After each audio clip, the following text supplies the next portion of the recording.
Election 2024 is over. America has voted, and both sexism and racism have won the day.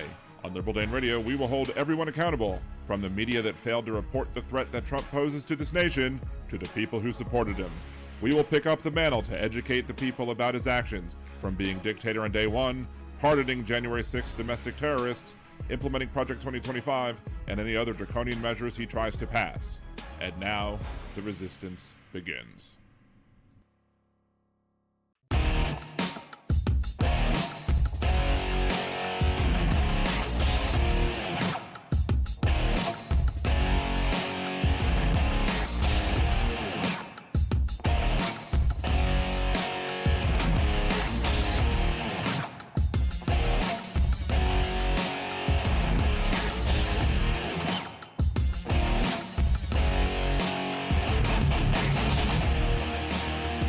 And welcome to a late version of Liberal Dan Radio. That's right. This is your host, Dan Zimmerman, coming at you from New Orleans, Louisiana. Probably not going to open up the phone lines today. Easy for me to say. This is probably going to be a shorter show. Definitely a shorter show than some of the more recent ones. Like last Monday or the Wednesday before? I think last Wednesday was a super long show. So, I did want to cover a couple of points, though, that I didn't feel could wait till Monday. So hopping on, going to do a couple of these points, maybe chat a little bit about stuff, let some people trickle in, and, go probably then upload some of the clips that I create from this show. And, besides, how could I go without y'all for a whole 7 days and if I had the ability to come on, right? I love my audience. I love the people who come hang out with me every time, so I'd miss y'all too much. Anyway, so... we did just go see Monty Python and the Holy Grail in the theaters. That's why we're doing a light show, because family friends of ours was like, hey, let's go watch this. I'm like, all right, let's do it. And I knew I had a shirt. I knew I had a Holy Grail shirt. And I wasn't quite sure where it was. I thought it was in this room that we're in right now. I sent the kids up. I was like, go check my dresser, go check the office, see if you can find the shirt. If you can't, no huge deal, I'll wear a different shirt, but, I'd rather be able to wear this shirt assuming it fits me. Well, they went upstairs, they came down, they're like, we didn't find the shirt. Okay, whatever. So, I found the shirt. I fought in your general direction. Your mother was a hamster and your father smelled of elderberries. Anyway, yes. So, I found the shirt, and here's the thing about this shirt. Cassie got this shirt for me like 21 years ago, and it was still in the original wrapping because I didn't think I would fit into the shirt well enough to wear it around. So I was like, let's lose some weight. Lots of weight up. Still never had the opportunity to wear it, but now tonight I'm like, well, I have to try and wear this shirt because it's Monty Python, and I'm wearing a Monty Python shirt. It's a 2XL. Was not expecting it to be able to fit around my nose. It's not as long as I would normally like a shirt to be, so I did wear a shirt underneath it, but as we can see, it fits. So one of the benefits, I guess, of losing the weight. And of course, maybe I need to get my children some glasses or a new prescription of eyewear, simply because of the fact that they couldn't find the shirt that I found in 2 seconds. But what else is new, right? Saying hello to everybody in the chat room. We got Aaron and Jolie, the mod squad in full effect. Thank y'all both. Appreciate you. You got Tim, Jeff from just north of Uranus, progressively independent, David from Grand Prairie, Molly, Kevin, Janelle, Jan, who else? Marie, good to see you, Marie. I think we got everybody so far. But yeah, so thank y'all for coming to the late episode. It's not quite a Liberal Dan Radio after dark, but one of the reasons I was questioning as to whether or not I was going to have the show in the first place is just simply the fact that when I brought my wife to physical therapy, occupational therapy, went to go sit at the coffee shop that I usually hang out at, wasn't even halfway done my drink that I had when all of a sudden she calls me. She's like, "What are you doing?" I'm like, well, "Why?" She's like, "They want me to go to the ER." So, it was starting to drizzle, so I'm like, all right, well, I'll try and get there and drive her over. Shockingly, by the ER is like, a block and a half away from where she does the physical therapy. So they actually started walking and actually made it to the hospital by the time I drove the 2-3 minutes it took to get to where I needed to go. And it got to the point where there was squalls going on. It was like I couldn't hardly even see driving. The rain was so bad. And so I got to where she was originally at the occupational physical therapy place. They weren't there. I called her, and they're like, "Oh, she's like, we're at the hospital already." I'm like, "How the hell did you make it to the hospital so quickly?" But I'm impressed because she's, using a walker to get around, or a wheelchair, whatever. She uses the walker to get around, and actually walked, the 2 blocks to be able to get there. So I was very proud of her, very impressed about that. By the time I actually got to the street where where I normally park on the street, but nope, I went and parked in the garage because it looked like it was already going to start flooding. And I think if I would have left my car down there, I would have lost my car, and then I would have lost my shit. So parked up on the 3rd floor, walked through fortunately they have a covered breezeway on the 3rd floor between the garage and the hospital. Got to see her, hung out there till from about, I don't know, 9 o'clock in the morning till 2:30 in the afternoon. They were concerned about things with her pupils. And so they did an MRI. Nothing came out, in a way that was, positive for anything bad.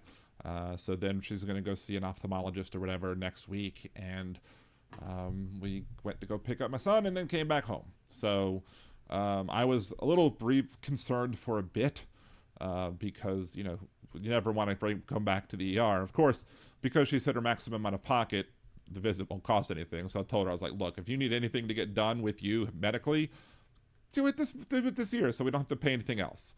So yeah. So that's the stress I was dealing with this morning, and kind of running around all over the place and not really, wasn't sure if I would have the energy to come do the show, but there's a couple things I wanted to talk about. And, we got a good 16 people right now, so that's cool.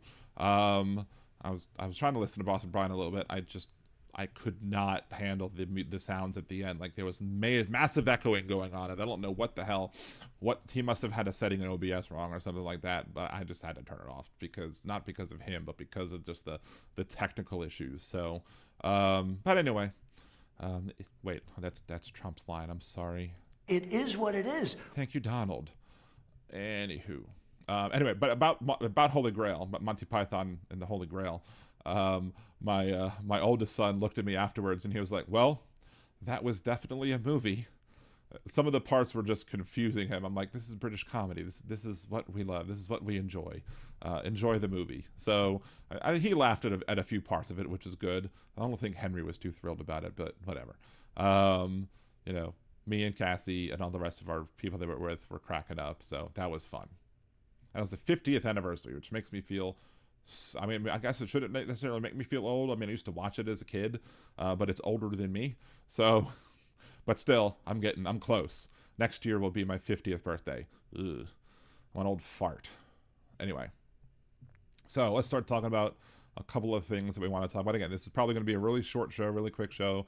Do a couple of things really quickly. Let's see. So the first thing I did want to talk about,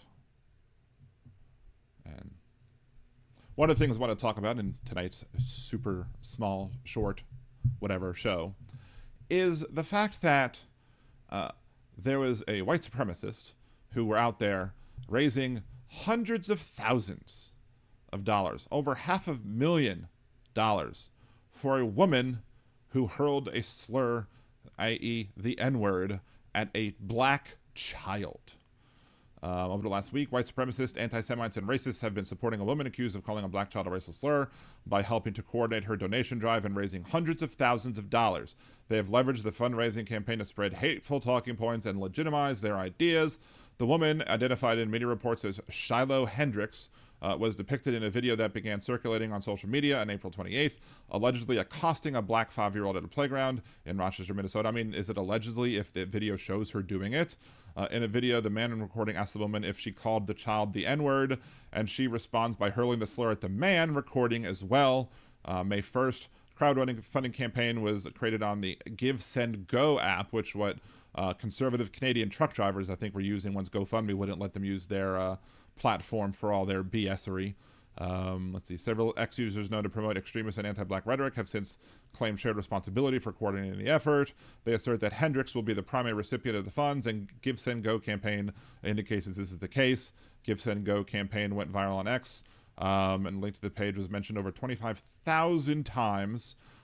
This is the writing of the campaign received over $700,000 of the $1 million goal from 26,500 donors. White supremacist donations fueled with hate. So they were saying hateful language, hateful derogatory words right there. I even think that she basically said, yes, I called him that. And she basically admitted, from what I've seen at least, that she admitted to her using the racial slur against the child. The comments and donation names include a wide variety of racial slurs against black people, white supremacists and Nazi symbols, and calls for the killing or deportation of non-whites and Jews. Because, you know, we always get thrown into the mix because everybody hates us. Dozens use their donation to comment to leverage anti-Semitic conspiracy theories, saying that we are the reason for the mess, that we have been flooding the countries with bioweapons for centuries, that Jews are using diverse immigrants to dilute the white population. The Goyim are figuring out Jews are using non-whites to wage the war against God. Why would Jews have to wage the war against God? These are all ridiculous things that are being said on this site. And of course, let's just click over here for a second in case there was any doubt of the executive order number that I was talking about before. You know, Donald Trump's executive order that was numbered 14188, i.e. 14/88, which is typically used by, you know, anti-Semites. The account White Lives Matter donated $14.88, and the average white man account also donated $14.88, i.e. $1,488 each of them. I mean, I'm shook that they didn't just go ahead and do 14.88 and go the cheap route, because, you know, they are a-holes. But yeah, 1488 rears its ugly head yet again. So there's no denying that Donald Trump's numbers that he used to label his supposed executive order on anti-Semitism, there was no doubt in my mind, and there's no way that anybody can logically question whether or not that was numbered specifically to be hateful towards the Jewish people and these contributions as well. Which is one of the reasons why I always am confused when I see racist Jewish people or when I see anti-Semitic black people, because we need to stand together. We need to stand. The marginalized and oppressed cultures, oppressed communities in this country need to stand up and stand together against these hateful people. Of course, you know, this also reminds me, I mean, it wasn't GoFundMe. It was the Give, Send, Go, or whatever it's called. So, you know, people with, you know, wives who are in the hospital trying to get, you know, help, you know, for that sort of thing, you know, lots of generous people went ahead and donated to my GoFundMe, and the link is still on the page if you still want to support. But, you know, that got, like, you know, just under $3,000 is how much we got for the GoFundMe for that. And I appreciate everybody for what they're doing. But we live in a country that has raised over $700,000 for a racist a-hole. This country is lost. This country is lost. Now, maybe some people say maybe the country is lost. Maybe people say this is a feature of the country, that our country features anti-Semitism and racism and bigotry, and that's what we were built on, so why would we expect to be any different? But I expect that we always improve ourselves, and that we should always be yeeting the Nazis, the racists, or whatever from everything. If anybody deserves to be deported, it's the anti-Semites and the Nazis and whatever, and the bigots and the racists. Deport them for deporting anybody else. Anyway, what do you think? Agree, disagree with me? Leave your comments down below. Remember to like the video, share, subscribe to the channel. And unless you're a Nazi or supported this Give, Send, Go campaign, have a good night. So that's number one. Let's see, Jeff. Water main break here. I have no water now. So much for going naked, dancing on my garden sprinkler. Well, I mean, maybe it'll rain. There you go. Let's see. Shiloh was an ancient city and religious sanctuary in Israel, located in modern-day West Bank. Let's see. Just kind of scroll back up. just to see if I haven't missed anything. Thank you, Stephen. I mean, my birthday isn't, my 50th birthday is next year. My 49th birthday is in 13 days. So May 20th is my birthday. So anyway, Shiloh is a see you next Tuesday. Exactly. Actually, I wouldn't want to see her at all, but yes. Stephen, don't let the bastards get you down. Don't let them get me down. But still, I can look at them and shake my head and shame them for being the a-holes that they are. And we will constantly call out, berate racist, bigots, etc. on this show. And unlike Stephanie Rule, we're not going to say that we need to make room for them, make space for them. No, we're not making space for Nazis and bigots. This is what happens when you make space for Nazis and bigots and anti-Semites and other people. You enable that to go on. So yeah, I'm not a big fan. And look, maybe I have the video that I finally posted, like the clip. I mean, the clip is over an hour long, so it's not really a clip, but it's the part 2 of the discussion of why we need new media from the previous show last week. Finally got to get it up and running, and maybe I can go through it and kind of trim down some of the fat and make it so that it's a much more succinct explanation of my opinions. Maybe like my top 10 moments of that, and maybe make it be a much shorter clip and if you want to watch more, you can go watch more. But I didn't have the time to do that when I uploaded the video. So I was like, all right, let's just produce this video now and we'll put it up there to give people an opportunity to watch a somewhat smaller video, and then we'll go from there. Anyway. I might have to go. That would be funny. I don't know if I can. I don't know if it's going to count or not, but that would be funny if I did. Hey, Big Hook, come on over here.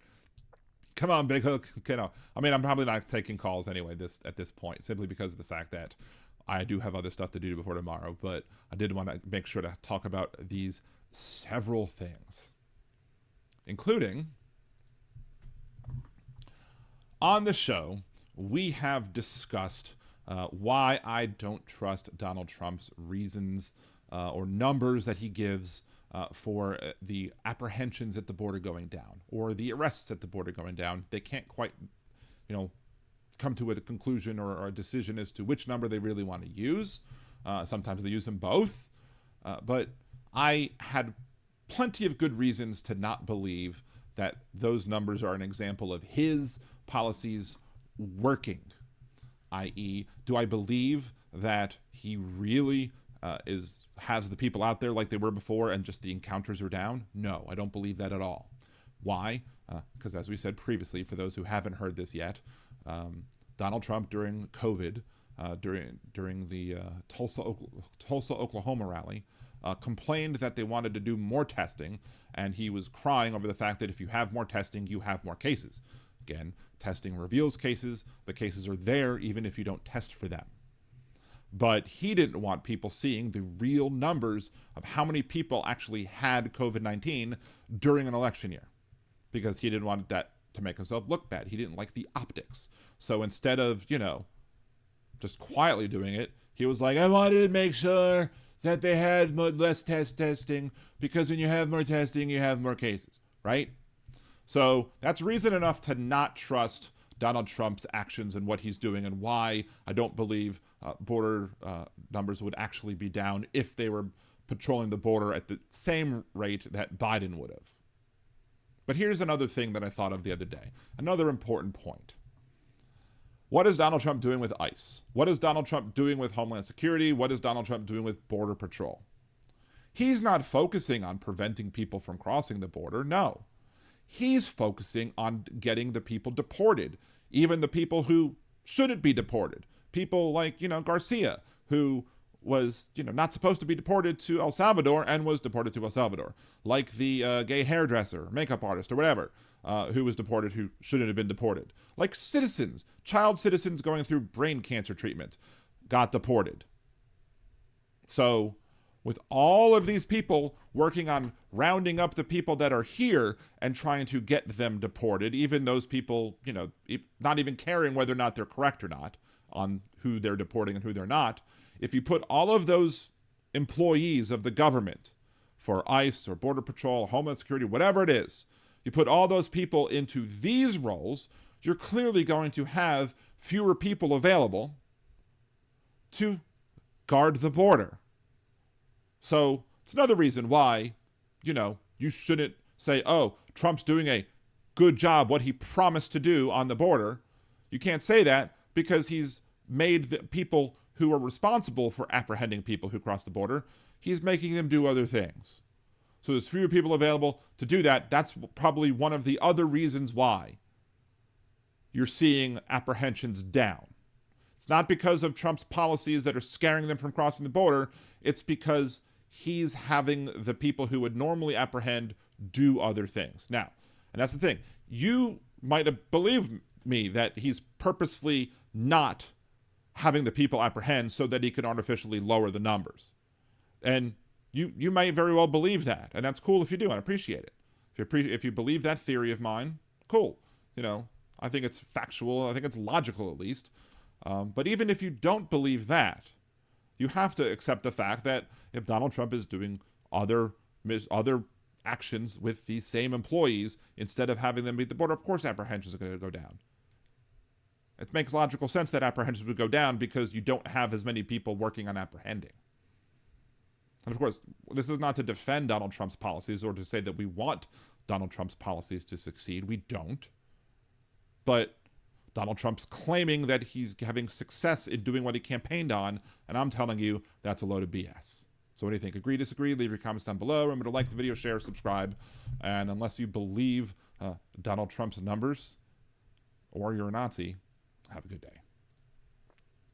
Anyways, that's number 2 that I want to talk about. So in 2020, Trump said the border was 2 weeks from completion. It's been 100 plus days. Of course, because everything he says is a lie. Penny to Create, good to see you, Penny to Create. And Big Hook, good to see you as well. Doge, Donald, an outrageous global embarrassment. Very good. That is a correct acronym. One thing Dinky has done for us showed us how much racism exists in America. I mean, there are plenty of people who didn't need to know it because we already know. But the problem is that as you see the racism grow, it becomes harder and harder for them to deny it, but the people still will. They will find other reasons and other excuses. Like, Jeff Carrera on Ringside Politics down here in New Orleans. He'll deny that, Trump was acting in an anti-Semitic way. He will never admit it. Because to admit that he is anti-Semitic is to admit that he made a mistake in supporting him, and Republicans, conservatives, etc., view it as a mortal sin to actually admit that you're wrong, admit that you made a mistake. So Trump is pushing Starlink as part of trade deals. Of course he is, because again, I've posited that Elon Musk was going to use this administration, and Donald Trump is going to try and help Elon Musk become the world's first individual trillionaire. So Dinky is driving me to drinky. I didn't necessarily need him to drive me to drink. I enjoy imbibing a beverage every now and then, but the fact that we have alcohol available can be helpful. Edible alcohol or other things that I may have ingested prior to the show, just to make sure it kicks in before I go to bed. Anyway, is Jolie Turtle Toes? Yeah, Jody is Turtle Toes. I like turtles. There you go. What else? Jolie at the dispensary yesterday, big bag of gummies, got a pre-roll for 1 cent, thought it over, pulled up my bootstraps, cut off the other stuff, got one. Nice. There's really one thing I wanted to talk about tonight. Again, we're doing a short show. Blue Chew. No, not Blue Chew. Not Blue Chew. An edible. THC, not Viagra. Or whatever Blue Chew is. Not saying there's anything wrong with using any sort of pills to enable you to be able to achieve certain conditions that will enable you to enjoy sexual activities, but that's not the drug I was taking tonight, at least. It is what it is. Thank you. Maybe that's deserving of it. Oh my. Anyway, let's see. Big Hi Turtles. Oh, Jolie won a sub on Dude's chat earlier. That's pretty awesome. Cool. I didn't even realize. Oh, Jolie saw the email. I didn't even realize you get an email when you won one. Actually, no. I think I did. I think I think, what was it, the Shuli Network? I got one. I got a subscription on the Shuli Network, randomly. It was weird. I guess because I, subbed to him a long time ago or whatever. Anyway, what's the other thing I want to talk about? Yes. Have you seen that Donald Trump wants to rename another Gulf? First RIP Gulf of Mexico. Of course, it's always going to be Gulf of Mexico to me. I'm not going to be calling it his name for it. I will dead name the Gulf of Mexico if I have to.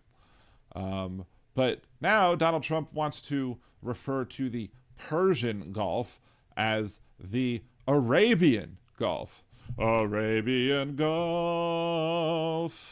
Now, here's the thing. Speaking of that movie, Donald Trump used as reasoning to try and defend his ideas to inefficiently rebuild Alcatraz and use it to house our nation's worst, even though I thought our homegrowns were going to El Salvador, right? That's what he said. But he was using The Rock, the movie The Rock, with Sean Connery and Nicolas Cage, using, that movie as a justification of that. So if he's willing to use movies to justify the rebuilding of Alcatraz, maybe he would use other movies to justify the renaming of the Persian Gulf. You do remember that at one point in time, 30% of Donald Trump's supporters, when polled as to whether or not we should bomb Agrabah, Trump supporters said yes. 30% of them said yes. Of course, Agrabah is the fictional city in the movie Aladdin, the animated Disney feature with Robin Williams. But yeah, can you imagine just Donald Trump? I can show you the world. Lots of frickin' covfefe, hamburgers in the plenty, on my golden toilet bowl. We should rename it the Gulf of Agrabah because I really like Jafar. He was misunderstood. Jafar was good people. I call J.D. Vance Little Iago because he's my Iago, because he's just a loud squawking person who just agrees with everything I say. And J.D. Vance would totally get the lamp if I wanted him to, and would totally screw over a boo. And we don't like a boo. We say boo to a boo. We don't like calling it the Persian Gulf anymore. We're going to call it the Agrabah Gulf because Agrabah is a great country. Make Agrabah great again is going to be my new motto. We're going to make Agrabah great again. Right? Anyway. It's absurd. Of course, I will continue to call it the Persian Gulf. And so should everybody else. But, yeah. Agrabah. Anyway, what do you think? Do you like the fact that Donald Trump wants to rename the Persian Gulf into something else, or that he uses movies to guide his decisions on our anything in our country? Leave your comments down below. Remember to like the video, share, subscribe to the channel. Of course, unless you're a Nazi or support Jafar, have a good night. Anyway, so there's that. Was he watching Aladdin with the rest of the kids? Look, hey, I love Aladdin. I think I used to watch the movie in high school a whole bunch. I thought it was my favorite Disney movie until Lilo and Stitch. So don't get me wrong. I love Agrabah. I love Agrabah. Make Agrabah great again. But just the fact that he just is on, and of course these are all distractions. These are all distractions trying to hide other things that he's trying to do. Make everybody think he's a freaking idiot for pushing the Persian Gulf to be renamed the Arabian Gulf. Arabian Gulf. And then, people can ignore the other thing. Robin Williams was a star. Yes, he was. I could never buy a rug. I cannot. No wishing to make people who are dead alive. I just don't do it. So, yeah. But yeah, that's our brilliant once a man, twice a baby. Yes, he is a giant man baby. So that's pretty much what I wanted to talk about today. Those are the three things I wanted to get out so I could upload them or whatever. The Jerk is one of my favorites. Yes, I do love it. I was raised a poor black child. So, yes, The Jerk was definitely an excellent movie. Giving Weird Al some competition there, Dan. I don't know if that one was Weird Al worthy. I do have a friend of mine who, at least with the title of the parody, believed that the title of my parody that I made for Hanukkah was worthy of Weird Al. Because I took, and you can find this on my nerdydan.com channel, I think. But I took the song Cats in the Cradle, and I'd made it Mr. Cat Spins His Dreidel. And there's like 4 verses of it, and the dreidel has 4 sides. So each verse I talk about all the different things that you could do or whatever. It worked perfectly, and I performed it once, and I made a little bit of a stutter because I didn't quite get the timing right, but it's still there. And I have other. I do have a Let 'Em Glow, which is a Let It Go parody. I did that. I think the same night that I did the other one. I have my Hamilton-based, instead of Guns and Ships, I have Oil and Wicks. I think that one was done pretty well. It's pretty good, pretty well done as well.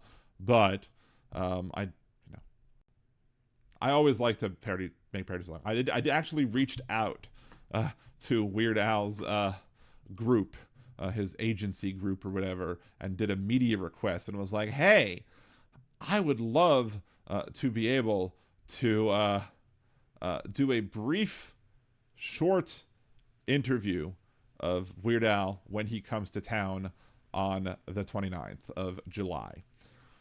So we'll see. And I got those tickets like sometime last year or whatever. So I'm going whether or not I get to interview him. But if I get to interview him, I will completely have a nerdgasm. So, hey, Kimchi, it's the goddess Kimchi. Good to see you. I will give Cassie the hug. I did see the message just now before going on the air. I will say that she gets a hug from the goddess Kimchi, so appreciate that. Wow, we're definitely talking about all sorts of weed in the chat. Puff, puff, pass, MFers. Hey, Hatan, good to see you as well. Big hug. Weird Al got scammed by someone claiming to represent Samantha Bee, took control of his Facebook page and posted ED ads. Samantha Bee was contacted and denied asking, but got to interview him. Nice.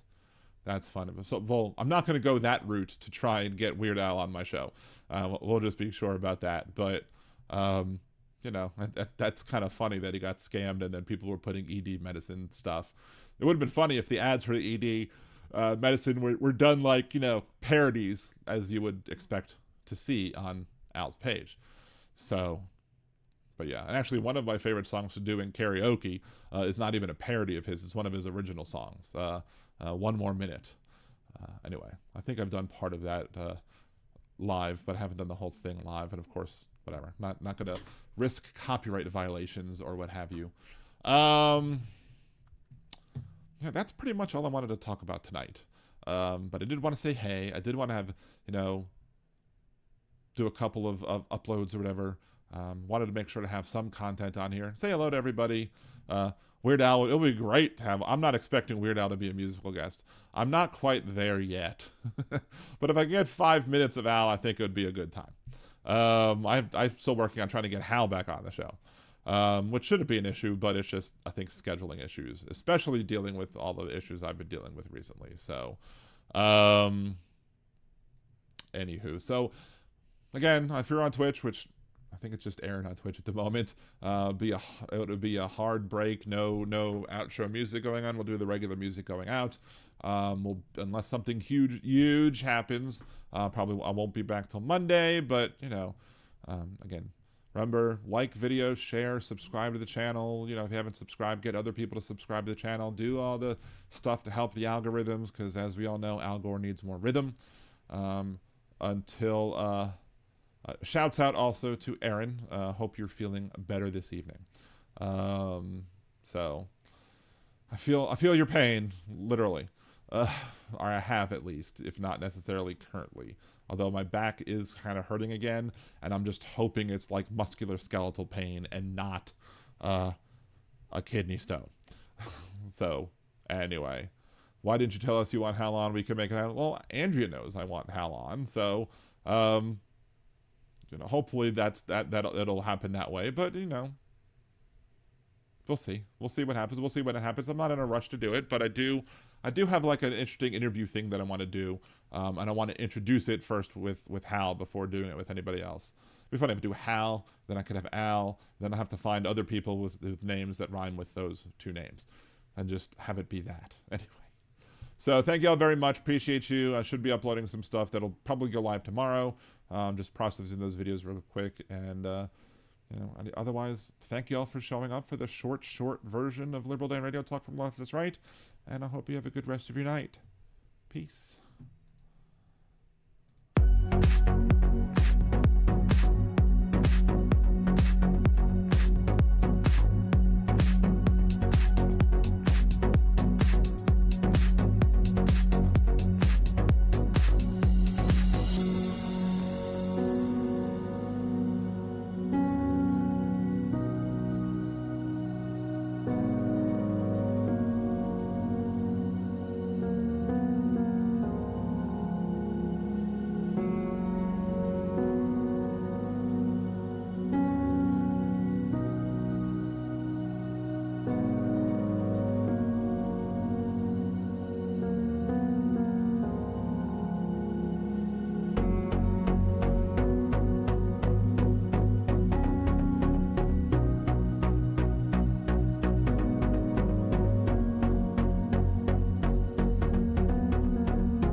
Thank you for using Blog Talk Radio. Goodbye.